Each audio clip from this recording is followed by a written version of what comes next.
Have you ever thought about changing your industrialized deodorant for a more natural option?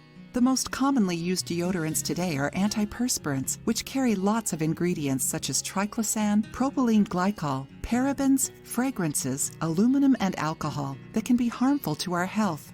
Did you know that aluminum salts can cause dermatitis? In addition, this type of product can obstruct pores and ducts of the sweat glands, which can lead to infections. Thinking about that, in today's video, we will share a homemade deodorant recipe.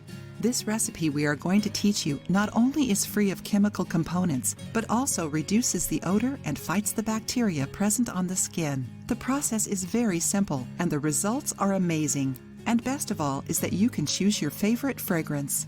Check the ingredients to make your natural, long-lasting deodorant.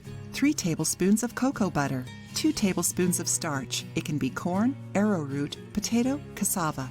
1 tablespoon of baking soda, 5 to 10 drops of essential oil, optional. Directions: melt the butter in a double boiler. Heat the water over low heat to avoid oxidizing the butter. Once it melts, turn off the heat. Mix the starch and baking soda. Once it cools down, add the essential oil. Tea tree and lavender oil are good options for those who are sensitive to strong smells. Avoid using citrus oils as they can burn your skin when exposed to the sun. Now you only need to store it in a glass container. You can apply it with your fingers after a bath, and it lasts for up to 2 months. This recipe is very simple, doesn't irritate your armpits, and makes you smell good the whole day. So, did you like the recipe? Make it and share your opinions with us. If you liked the video, give it a thumbs up and share it with your friends.